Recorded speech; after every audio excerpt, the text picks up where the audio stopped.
1-2 కోట్ల, రోజుకి 4-5 కోట్లు. మైకా మిక్స్డ్ క్వాడ్జ్ టన్ను 35,000 నుంచి 60,000, దానికి 8 కోట్లు వేస్తారంట. నేను కలెక్టర్ గారికి చెప్తుండా, ప్రత్యేకంగా మీరు పర్యవేక్షించండి, దయచేసి మీరు ప్రత్యేకంగా పర్యవేక్షించండి. ఎవరైతే ఈ దోచుకునే సమయంలో ఉన్నాడో వాళ్ళనే పంపించి పెనాల్టీలు వేసేది, వాళ్ళ ముద్దాయిల్ని ఫిక్స్ చేసేది. ఎవరి కాళ్ళ కింద అయితే బతికారో వాళ్ళ ఇప్పుడు ఫిక్స్ చేసేది. కలెక్టర్ గారికి నేను చెప్తుండా, నెల్లూరు జిల్లాలో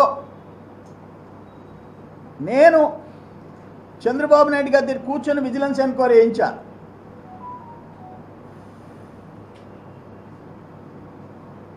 న్యాయంగా మేమేమి కక్ష సాధింపులు, లేనోళ్ళ పేర్లు, మాకు ప్రత్యర్థులు, మాకు రాజకీయ ప్రత్యర్థులని వాళ్ళందరినీ పేర్లు పెట్టమంటంలా. ఎవరైతే చిన్న పిల్లోని అడిగితే చెప్తారు.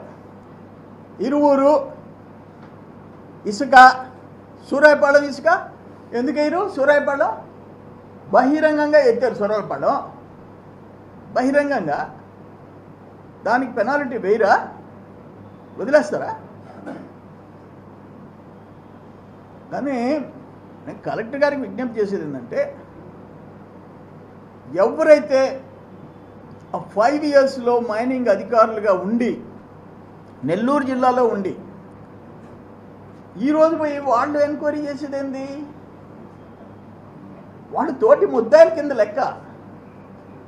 నేను వాళ్ళని కాకుండా వేరే టీంని పెట్టి న్యాయంగా ఎవడైతే దోచుకున్నాడో, ఎవడైతే దోషులో వాళ్ళ పేర్లు పెట్టించండి. క్వాంటిటీలో కూడా రాజీ పడబాకండి. క్వాంటిటీ వాళ్ళు ఏదో పోయి 4 టేబుల్ ఇటు పెట్టుకొని కాదు. గూగుల్ మ్యాప్స్ తీసుకోండి, తాట తీయండి. నేను సిలికాలో గూగుల్ మ్యాప్స్ తీయించా. ఆ ఇల్లీగల్ యార్డుల నుంచి ఎన్ని లక్షల టన్నులు వచ్చేటట్టుగా గూగుల్ మ్యాప్స్ తీయించా. మొత్తం కట్ట పంపించా పార్టీకి.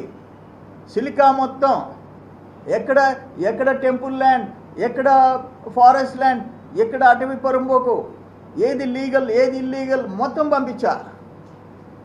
ఈరోజు ఎంక్వైరీ దాని మీద బేస్ చేసుకుని చేస్తున్నాం అన్నారు. సంతోషం. బట్ ఎవరైతే ఉన్నారో వాళ్ళు పోయి వరదాపురంలో పెనాల్టీ, ఎవరి మీద పెనాల్టీ వేయాల్సింది వాళ్ళు డిసైడ్ చేస్తారా? ఎవడైతే నేను సత్యాగ్రహం కూర్చోంటే కదలకుండా కూర్చొని, ఒక ట్రక్ ఆఫ్ బ్లాస్టింగ్ మెటీరియల్ ఉంటే పట్టుకోకుండా 30-40 డంపర్లలో మెటీరియల్ పోతుంటే గమ్ము కూర్చొని అయిపోయిన తర్వాత కూడా కేసు పెట్టకుండా ఇప్పుడు పోయి 8 కోట్లు వేసి వస్తాడా? ఎవడి మీద ఎవడి మీద పెడతాడా? ఇవన్నీ కలెక్టర్ గారికి నేను విజ్ఞప్తి చేస్తుండా. మీరు వీలైతే మీరే ఇన్స్పెక్ట్ చేయండి. ఇది ఆషామాషి చిన్న కుంభకోణంగా ఒక 50,000 లంచం తీసుకుంటే, ఒక 10,000 లంచం తీసుకుంటే ఆ ఆర్ఐని సస్పెండ్ చేస్తామయ్యా, ఆ ఎంఆర్ఓని సస్పెండ్ చేస్తామయ్యా? ఏమి పాలిటీషియన్స్కి కొమ్ములు వచ్చినాయా? మంత్రులుగా ఉండి, ఎమ్మెల్యేలు ఉండి, నాయకులని చెప్పుకొని 100,000 కోట్లు దోచుకుంటే ఈరోజు ఇరువురిలో శాండ్ ఎవరిని పెడతారు? ముద్దాయిని. సూరాయపాలెం ఎవరిని పెడతారు? క్వాడ్జ్ ఎవరిని పెడతారు? తేల్చండి. వేరే జిల్లా అధికారులను పిలిపించుకోమనండి. నేను కొల్లు రవీంద్ర మంత్రి గారికి విజ్ఞప్తి చేస్తుండా, ముఖేష్ కుమార్ మీనా గారికి విజ్ఞప్తి చేస్తుండా,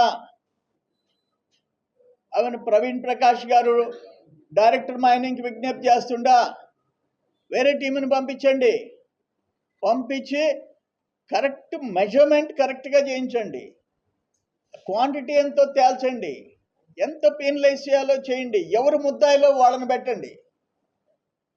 A1 వదిలేసేసి, అక్యూజ్డ్ నంబర్ 1 వదిలేసి 10 11 పెడితే దోన్ పోయేవాళ్ళని. ఇది ఆశ్చర్యంగా ఉంది.